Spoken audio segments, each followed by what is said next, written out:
Hello, my name's Law Royal, and these are my top 4 teams for the English Premier League this season.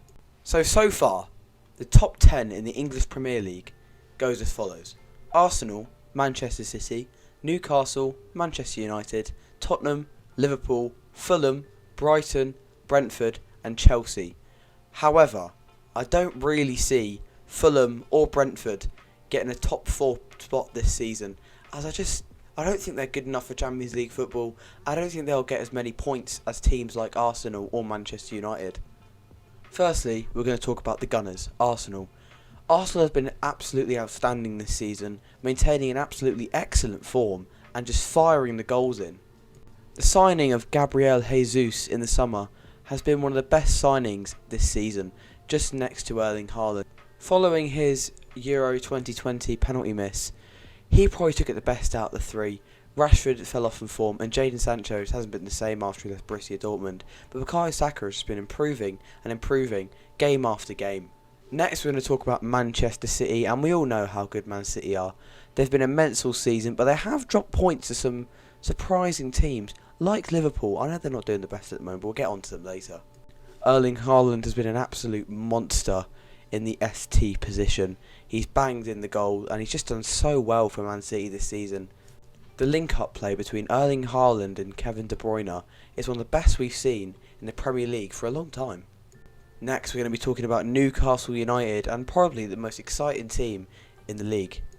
I do see Newcastle finishing in the top 4 this season. They're just so hard to play against and such a goal-scoring threat, with Mikel Almiron and Alan Saint-Maximin on the wings.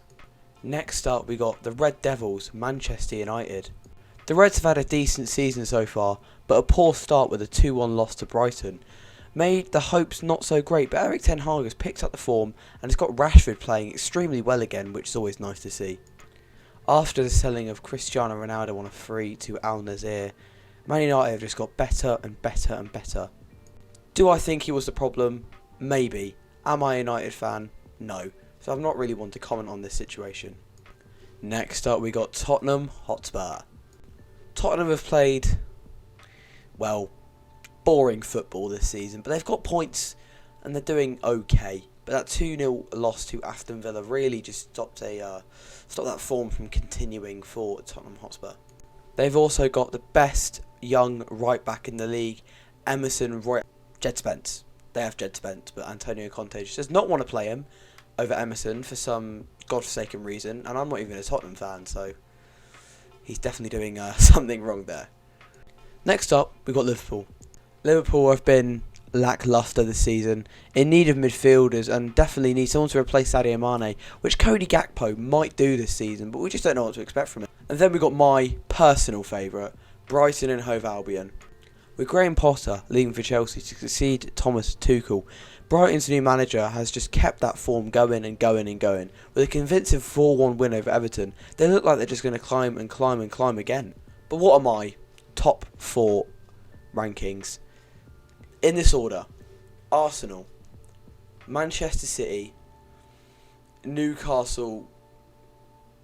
It's tough between Spurs and Man United, but I'm just going to edge it for the Red Devils, Manchester United, getting Champions League once again. So what do you think? Do you agree? Do you disagree? And do you think that actually Brentford and Fulham might challenge the top 4 this season?